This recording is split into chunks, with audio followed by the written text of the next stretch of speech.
A conventional signature is included in the document. It is a written form. You are the one to confirm that you are the one who has signed. The sender uses a signing algorithm. There will be an algorithm which is used for signing executed by the sender and sends the message along with the signature.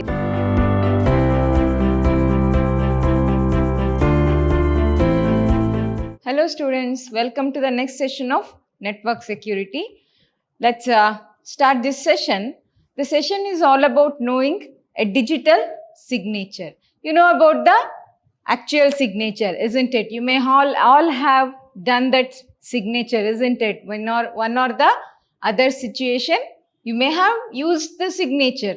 Your signature has so much importance, isn't it? You won't allow anybody else to sign in the same way you sign it, isn't it? It will become a forge, isn't it? Forgery of the signature, which is a crime, is it not? In the same way, we have the digital signature that can be carried out or that can be used to find the authenticity of the user or the sender or the receiver. To know the authenticity of a sender or receiver, we will make use of the digital signature. Let's know what is this digital signature, why do we use it, how do we use it, what are the attacks that can happen over a digital signature. Let's check all these things. Okay, so first thing is we shall know about the difference or comparison of the actual signature and the digital signature, where you are going to use it, and what is the difference between the conventional signature, that is the normal way of the signature, and a digital signature. Let's look at the difference. First thing is, a conventional signature is included in the document. It is a written form, isn't it? It is manually done by our hands with the help of a pen. Okay. A conventional signature is included usually in a document.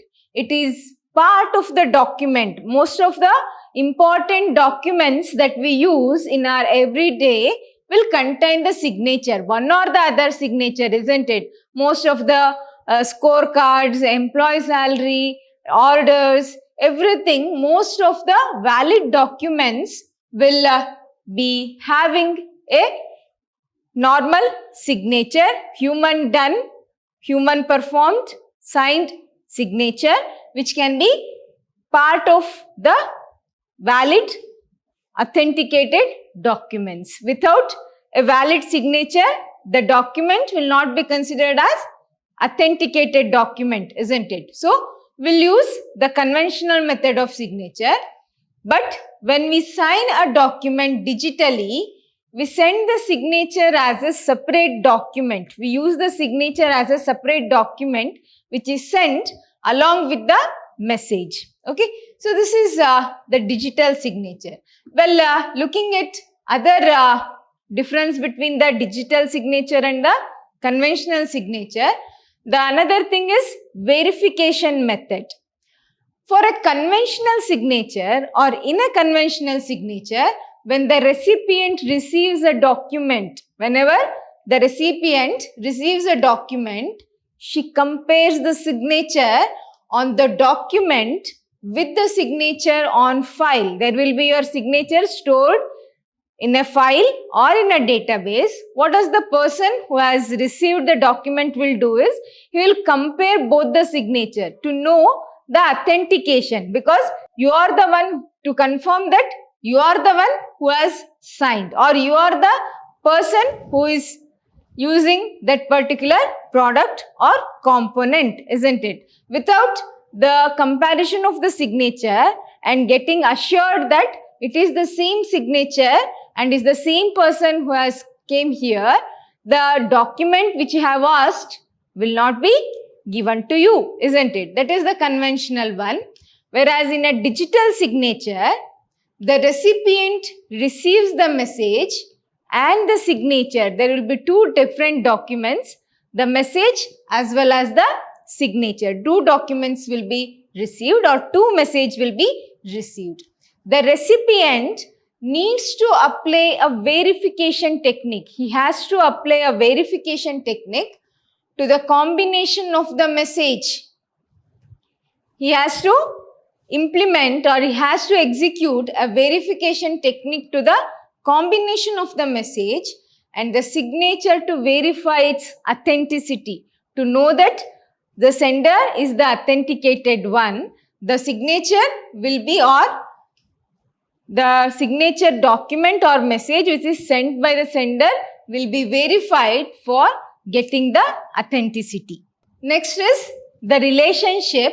For a conventional signature, there is normally a one-to-many relationship between a signature and document. One signature is enough for multiple documents, isn't it? So, multiple documentation can use only one signature to know the authenticity of the person who is there, isn't it? So, it is a one-to-many relationship in a conventional signature.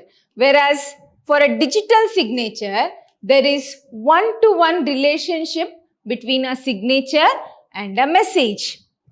Along with the message, you have to send the signature also. Each time there is a new message, you have to send a new copy of the same signature or new copy of the signature to ensure the authenticity. Each time there is a new message, the signature that is sent along with the message will be compared with the signature that is already in the database, and authenticity will be confirmed before receiving the message. That is another difference between digital signature and the conventional signature. In a conventional signature, a copy of the signed document, you will have a copy of the signed document, can be distinguished from the original one on the file. If there is any change, if somebody else is impersonating you, if somebody else has reached your position, then the conventional signature method makes sure that the copy of the signed document will be distinguishable from the original file. They will compare each stroke of your signature and tell that these are not same, they are different. Okay. So, for identifying the original and the forged signature, they will compare the copy of the signed document with the original one to distinguish between the original and the forged signature. Whereas in a digital signature, there is no much distinction unless there is a factor of time on the document. You have to specify the factor of time, at which time the signature has arrived. So, there will be time delays based on which the authenticity will be ensured at the first step. Before comparing it, the signature, if it is sent or if it reaches with a little delay as the message, this digital signature will be considered. When there is a too much delay of signature transmission to the receiver, so receiver may reject the message assuming that there is a sender who is not authenticated one. So, sender is not authenticated. So, the message will be rejected by the receiver. This is another difference that is called as the duplicity, to find the duplication of the original document. So, in digital signature, timestamp or time duration is much more important than any other verification of the signature. When there is a delay in timestamp of the received signature, the receiver can conclude that the signature received is an unauthenticated signature. Okay, this is about the difference between the conventional signature and the digital form of signature. Let's move on to the process of sending the signature from the sender to the receiver. Okay, we have a figure which shows the process of digital signature, how the digital signature can be sent. Okay, the sender uses a signing algorithm. There will be an algorithm which is used for signing to sign the message. How they will sign the message? Let's look at that later. First step is the sender uses a signing algorithm to sign with the message. The message and the signature both are sent to the receiver. Messenger attached with the signature or messenger file along with the signature file will be sent to the receiver. The receiver receives the message. He'll receive the message and the signature, both will be received, and applies the verifying algorithm to the combination. He applies a verifying algorithm to check the authenticity of the message as well as the signature. If the result is true, if the verification algorithm returns the value as true, the message will be accepted. That means true is generated only when the message and the signature both are authenticated. If the result is true, you can accept the message. Otherwise, it will be rejected. Only in the case of true, the message as well as the signature will be received. Signature is first received. So, for message receiving, first signature will be verified. When there is confirmation that it is authenticated message or authenticated signature, the message can be received. This is the representation of digital signature process. There will be signing algorithm which will be executed by the sender and sends the message along with the signature. M stands for message and S stands for signature, which will be sent to the receiver. Receiver runs the verifying algorithm to check the authenticity of the signature. If signature is authenticated, then only the message will be accepted by the receiver or the BOB. You can take as a receiver. So, receiver will get the message only when there is authentication proved over signature that has been sent with the message. Now, you need the keys. Why do you need keys? So, there is a need for keys.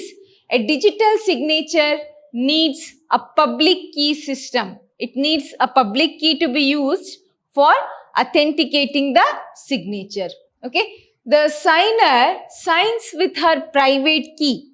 The sender or the signer signs with her private key.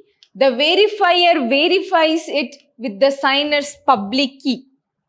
As we use in asymmetric key cryptography, where we use two keys, one private and one public key. In the same way, here also we make use of two keys. One is the public key and the private key. Contrary to the asymmetric, here sender is the one who is going to generate both the public and the private key. Okay, so adding key to the digital signature process has been represented here. Here we have the sender. Sender will generate the private key as well as the public key. So, message will be sent or message will be having sign with executed signing algorithm. The message as well as the sign will be sent over the network.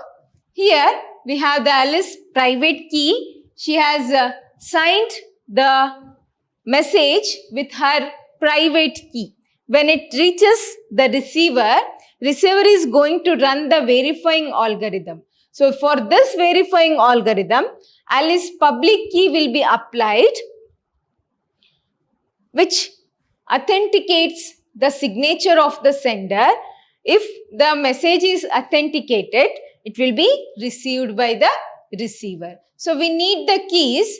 A crypto system usually uses the private and the public keys of the receiver. As I said, asymmetric key system, usually uses the private and public keys sent by the receiver, whereas a digital signature uses the private and the public key of the sender. Okay, that is the difference between digital signature and the asymmetric key cryptography. Okay, now the next thing you need to know is signing the digest.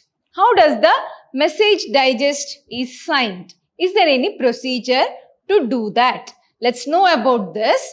Here we have the diagram showing the procedure of signing a digest. So how do we sign the digest? Here we have the sender. Now the message is used. We use the hash function to generate a message digest. You can generate a message digest only when you run the hash function. Okay.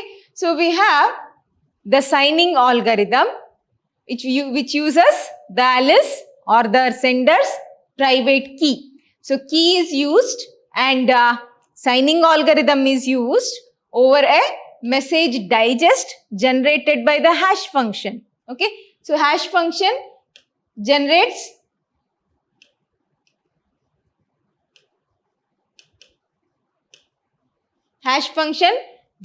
a message digest. So this message digest will be applied with the signing algorithm to put the signature of the sender. Both the message and the signature will be sent. The message will be sent as a hash function. With a hash function, message will be sent. Yes, sign will be sent by the signing algorithm. When it comes with the receiver, what happens at the receiver end? We'll receive the signature as well as the message digest. Okay. So here we have hash value or message digest. So it will be verified by the receiver using the sender's public key. Sender has sent the public key over a key transmission channel. So public key of the sender will be used by the user to verify this signature. Once the signature is verified and found that it is true, the algorithm is returning true, then the hash function or the message digest will be received by the receiver. Unless there is authentication, message will be received. Otherwise, the message will be deleted or discarded or rejected by the receiver end. Okay. So this is how you can sign a digest. You have to execute two algorithms. One is the hash function algorithm. Another one is the signing algorithm. Now, we shall look at the services offered by the digital signature.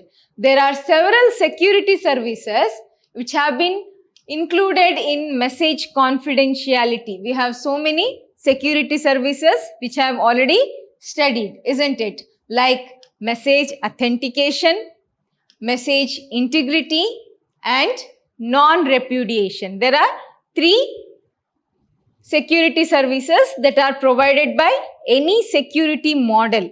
Okay. So, they are message authentication, authenticating the message, integrating the message. That means only authorized user can use the message, and non-repudiation. That is not allowing the unauthenticated or illegal person to access a data. So, another service is the non-repudiation, taking a measure to make the sender or the receiver not deny the message delivery or message receipt. Okay. So, the digital signature can directly provide the last three, that is the message authentication, integrity and the non-repudiation will be obtained by the digital signature. For message confidentiality, we need the encryption or the decryption method. Encryption and decryption method for confidentiality. But for integrity and availability, you can use the digital signature. Okay. First thing is the message authentication. How do you manage or how do you give the service for message authentication? How do you ensure the message authentication using the digital signature? A secure digital signature scheme, like a secure conventional signature, like we normally use for signing a paper, it can provide message authentication. Okay, a digital signature provides the message authentication only when, as I said in the procedure of accepting the message using the digital signature, the receiver is going to receive the message only when the signature matches with already present in the database. Okay, compared, and only if the algorithm, verifying algorithm returns true, the message will be received, isn't it? If it is authenticated, message has come from an authenticated sender, then only verifying algorithm will give you the value true, isn't it? So when there is true, that means it is an authenticated message. In turn, it is ensuring the message authentication, that is one of the service by the network security models. So the digital signature provides a message authentication that can be proved. Like we have the diagram, we'll use the machine value or machine address or checksum and ensures that the message is authenticated.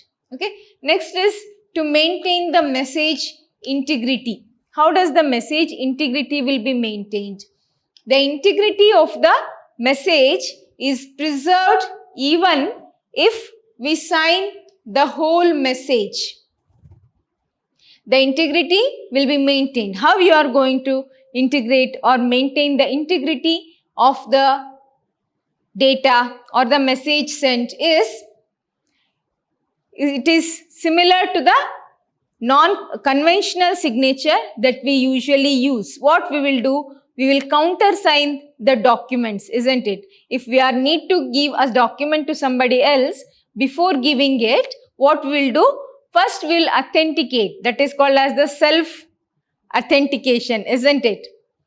Self-attesting, where we ensure that we will make sure to others that this is the original document, this is the document that I am sending, I am an authenticated person and all the documents I am giving are also authenticated. You are making it double sure by making a self-attesting signature, isn't it? Self-signature you are doing on the documents. Why you need to do the self-signing is to prove that you are the authenticated one and you have used an authenticated method to send that message. So that will be given in the data integrity. Okay. So that data integrity of the message is preserved even if we sign the whole message, because we cannot get the same signature if the message is changed. If some adversary has accessed the message and changed the format of the message or the content of the message, he cannot send the same signature once again to the receiver. Okay. When the attacker sends some other signature to the receiver, the verifying algorithm in the signature will verify with the signature which is already in the database. When compared, it will get to know that the signature sent by the attacker is not what has been sent by the sender previously, because it has a database maintained. So, the integrity will be ensured by the method of digital signature.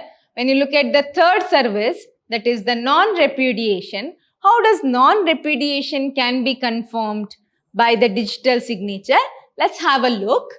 Non-repudiation can be provided using a trusted party.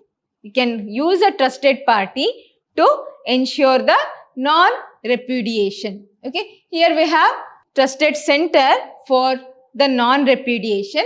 You have the sender and the receiver. Here we have a trusted center. What is the task of trusted center? What it is going to do? Let's have a look at that. We have the Alice private key, that is the sender. Alice is a sender.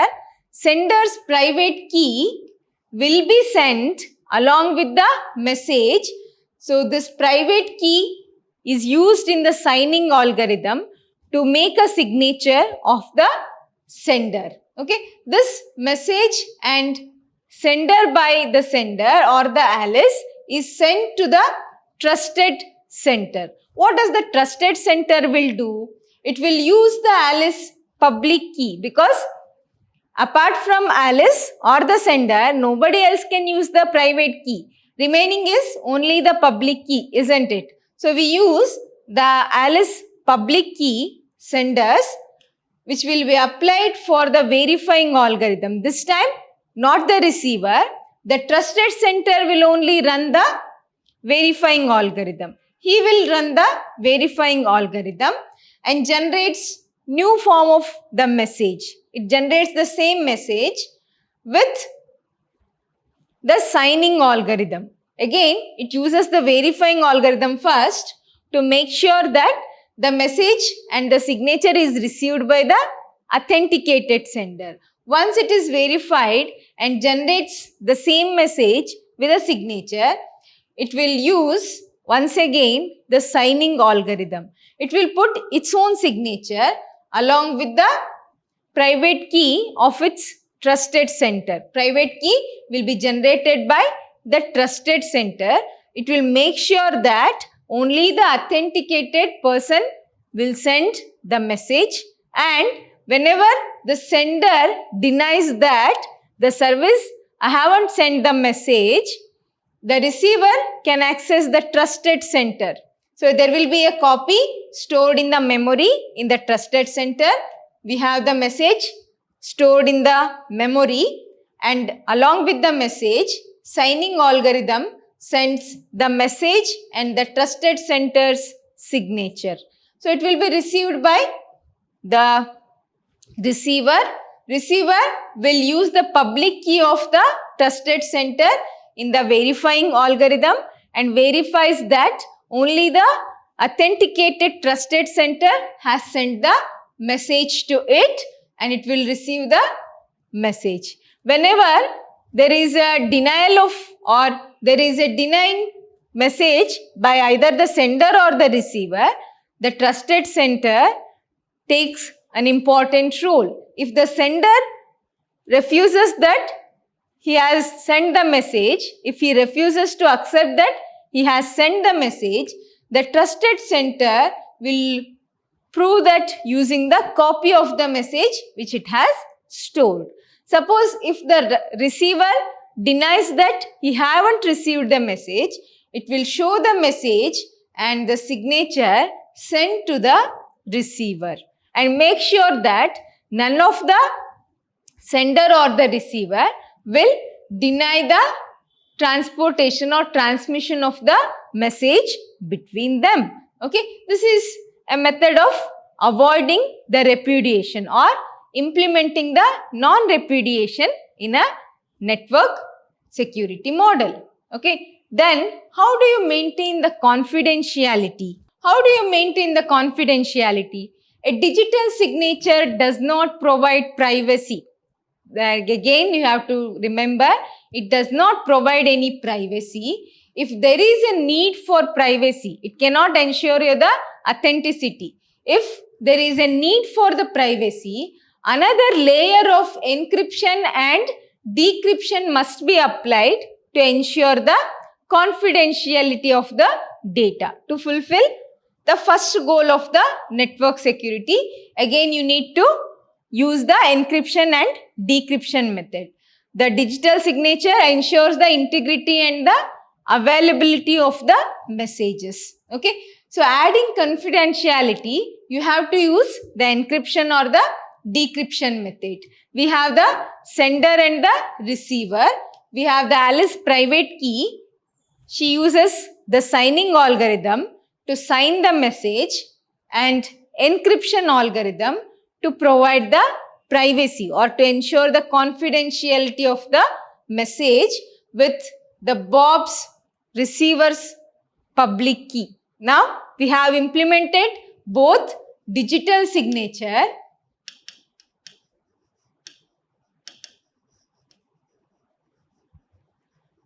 we have applied digital signature as well as asymmetric key cryptography, asymmetric key ciphering or cryptography on the same message.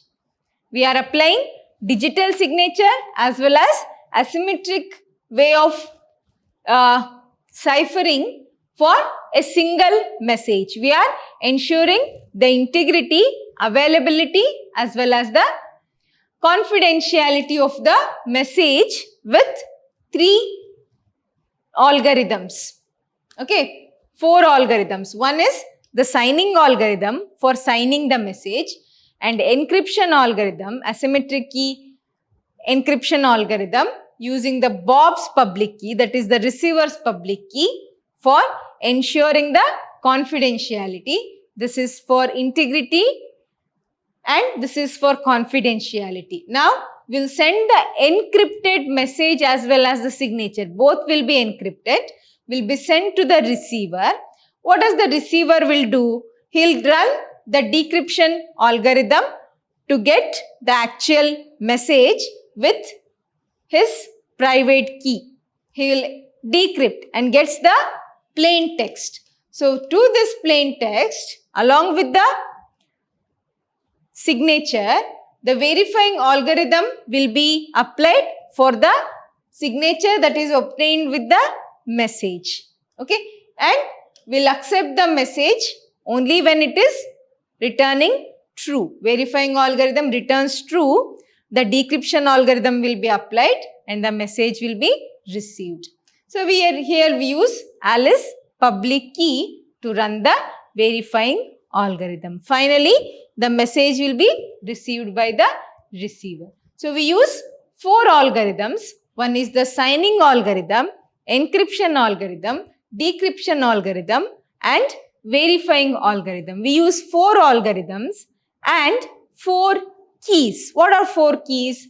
Alice private key, Alice public key, Bob's private key and Bob's public key. 4 algorithms and 4 keys will be used to ensure the 3 security goals of the network.